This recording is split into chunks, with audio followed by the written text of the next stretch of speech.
Hey everyone, just a quick little disclaimer here before we begin this episode.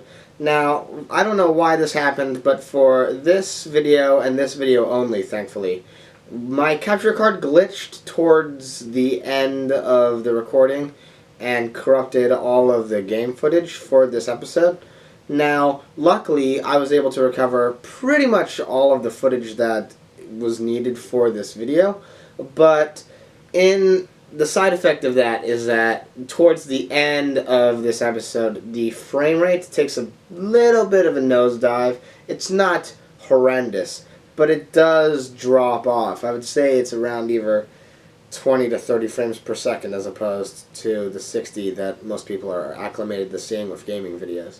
So, if that's something that upsets you or irritates you, just know that I've done everything I can, and other than that, the video is going to be just as usual. It's going to be a typical gaming weekend video.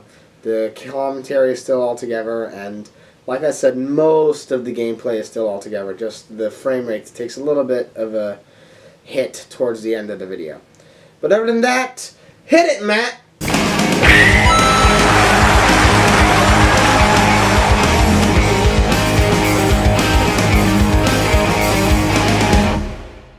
Welcome back to the show of many moons. Let's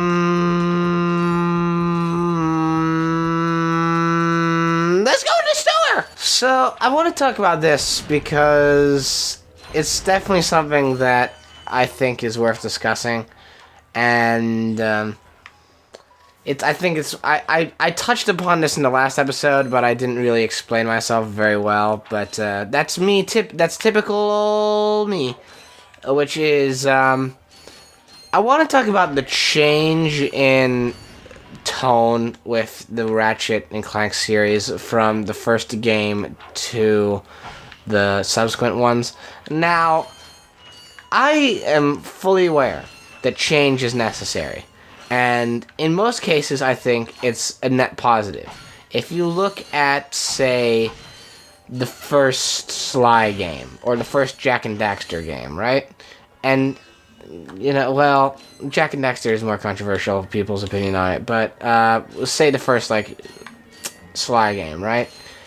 It's very direct. It's very, just take it as it is. And the changes that happened through that series improved upon what was in the first game and made it more dynamic and expansive, right? I feel like that's an example of where you do it correctly. Now, Jak and Daxter might be an example, dependent on your viewpoint. That might be an example of either doing it correctly or doing it incorrectly, where you change so much that you lose so much of your original character in the process. And I think that kind of, over time, happened with Ratchet and Clank. It's tough to say off the cuff, and and I'm not a very good explainer of these things anyway. The best thing I can say is that if you've seen, there's this video by the Gaming Brit Show, I believe is the channel name, and it was made in the aftermath of the Ratchet and Clank movie, and it was called How Ratchet and Clank Lost Its Edge. And he's talking about the PlayStation 4 remake and the movie which was received horribly, but the PlayStation 4 remake, which was treated so well. And he was dismissive of both of them. And his main critique on the movie and on the game, which I agree, was that the tone had shifted from what I described in the last episode as this cynical, sarcastic, wry wit that the first game has, into a very kid-friendly, wide-eyed optimist kind of narrative, which I think is overdone and I think was not necessary. And that's what's been actually fascinating me now, is that the Ratchet and Clank that I think now is more popular and prevalent with people in this newer console generation is the 2016, was it, reimagining? It was definitely this decade. I'm terrible with dates and names and things, but I know I think it was 2016. And people, I think, now are more familiar with the reimagining that's occurred now in the aftermath of the movie and everything.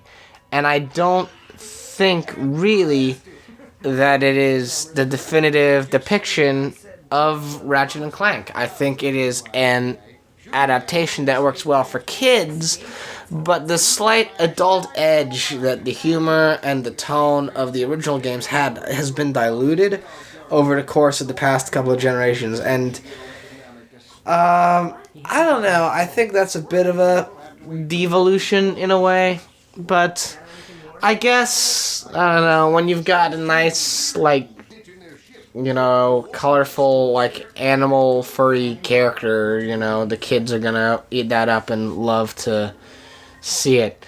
Well, we're gonna buy this infobot now, so we can unlock level 3, because Planet Velden at the start is really just a tutorial. Did he just slide down a sewer pipe? Just like Mario.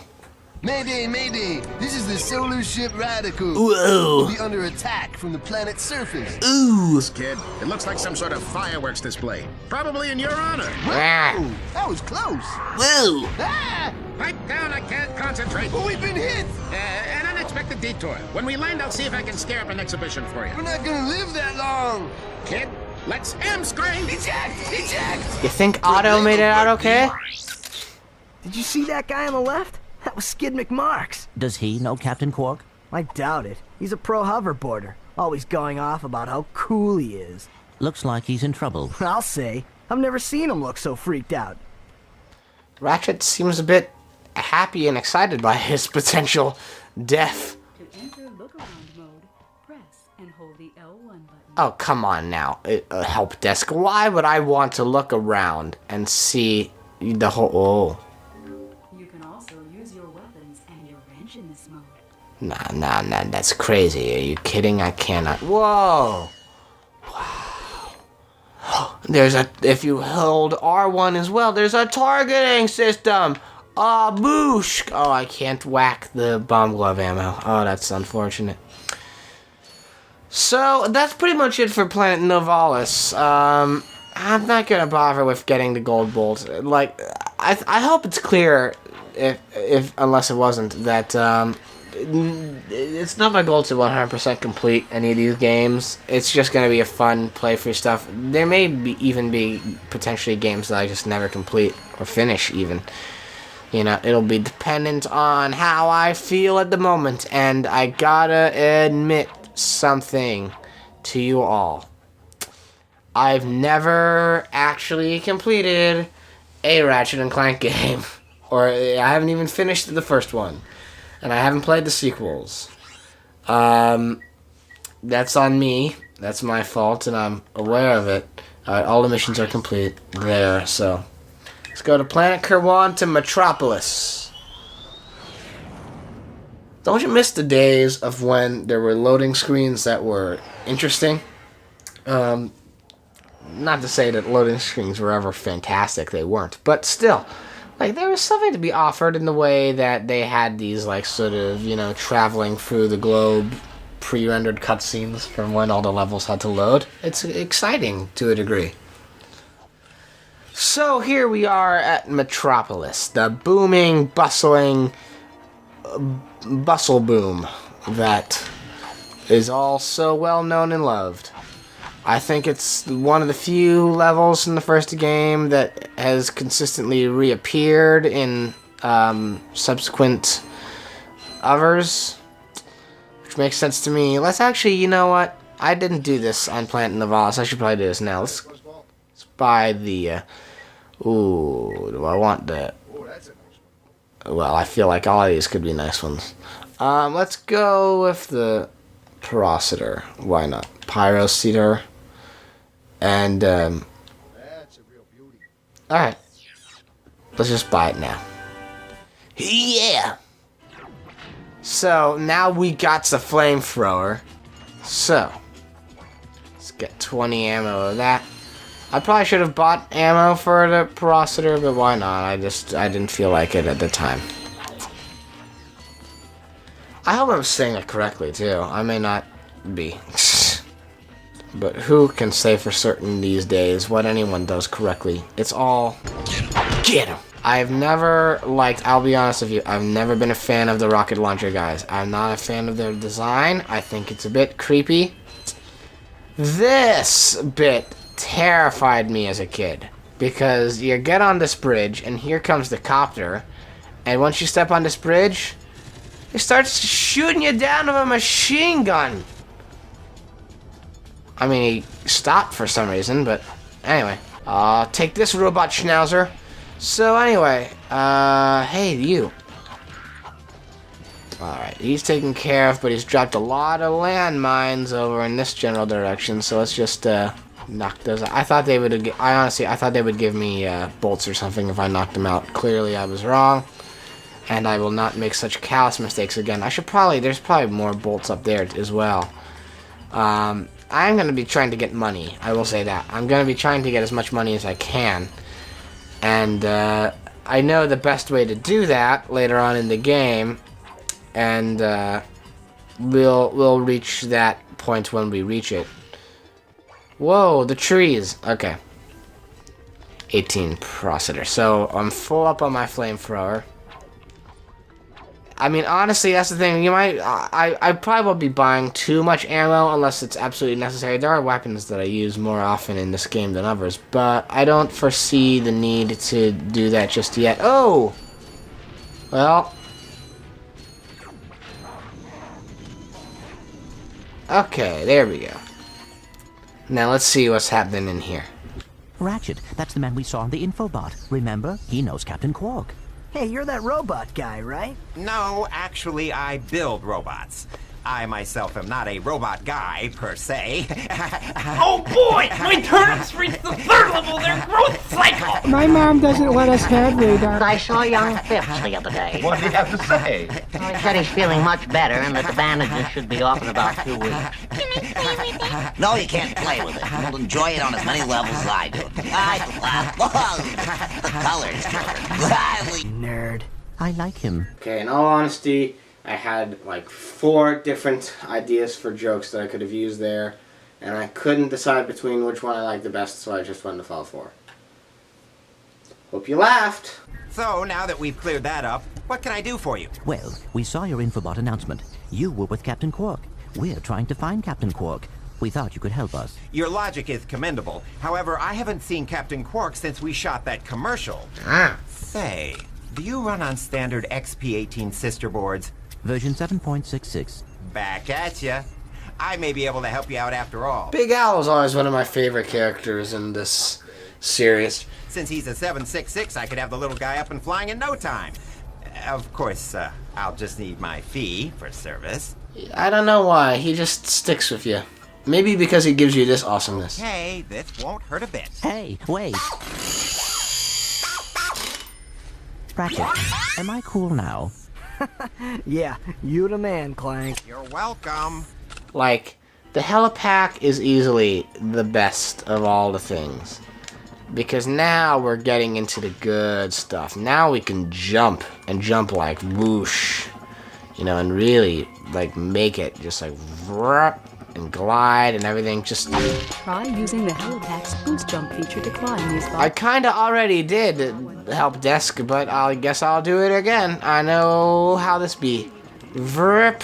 Let's go quickly grab. While you're running, crouch using the R1 button. I thought there was stuff here. I guess I was wrong. Try using the glide feature of your new helipad. I have ascended from the heavens with my arms outstretched to greet you on this auspicious occasion. Oh, ep. Hey, don't run where the camera can't go. There, away with you. I've never had the bolts teleport so nicely into my backpack like that before. Oh well.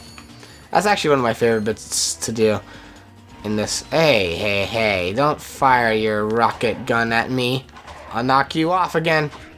Oh, you just went down without a care in the world, didn't you? Well, I'm assuming this is just gonna be a nice, peaceful elevator ride with no events of ooh. If I'm not mistaken, yeah, I've got half health left, so hopefully some nanotech shows up at some point. I like that too. Like, the health is not... You know, I miss the days of when health was like a commodity. And like, you really needed to be able to find it. And you got it strategically. It existed, it was around you. But if you weren't like... You know, I don't know where I'm going with this actually. I'm sorry. Wow. Wow, you don't seem to have very good sensory skills, do you? Oh well, let's just torch you. Oops. Let's escape that. Nanotech, yeah, boy. Okay, let's get these gadgets here. So I'm the kind of player who, once I get the weapon upgrade, I kind of use that weapon for whatever level I'm using it on. So, for example, I'm using the Parasitor more frequently in this level than I probably will in other ones. Similarly, I have pretty much at this point stopped using the Bomb Glove. That's just the way it is. In this game, I get that the weapons are there as more you get them and they have their, you know, planned functional uses. But I really always kind of just considered them more like just a statement of power and where you happen to be at that particular moment in the game. And even then, saying that, there are some weapons that are just absolutely useless and don't really accomplish anything. Or at least they don't appear to accomplish anything in the game. But as I said, we will get back to that later on down the road. These episodes are probably gonna be longer because there's more to the levels than in Sly. So now, what do? It's time, folks. Ladies and gentlemen, it's time to ride the train. And so we shall. And so they rode the train through the city, off on the glorious adventure. I think this actually does take you through the map, if I'm not mistaken, but I could be mistaken. Okay, as much as I dislike these guys and their rocket guns, I do find it cool the way that being on the train and the rockets like firing at you. It's the simple things, you know. It's one of those things like later on you get stuff like the Uncharted train sequence and everyone loves that, but you know, let's not discount the Ratchet and Clank train sequence, which actually has some forms of momentum. Like, as you saw there, I wasn't expecting the train to turn, but the train actually can move on without you if you are not, like, traveling with it. It will, like, travel on without you, to a degree. So you need to be, like, aware of that. It's more about the time you spend on the ground, which is why they have those rocket enemies there, because you need to jump past their rocket ammos to get through it. And then look where you end up. If you look at all things, you'll notice over here we are on top of where we were at the start of the level. So don't drop down there or else we have to do all of it again. We got Landmine Magoo here, who's just giggling up a storm. Alright, away with you. And the infobot is there, but I want to get these crates first. I want to knock open these blocks and grab these crates. So let's just do that, why don't we? They're all full healed up, and that's a benefit to us all. And, you know, and there was much rejoicing within the village. People celebrated their own abilities as people. Once upon a long ago, children searched for treasure. And, you know, we all were able to come hand in hand together as one people. I don't know where I'm going with this. Save me, Infobot! German dreck.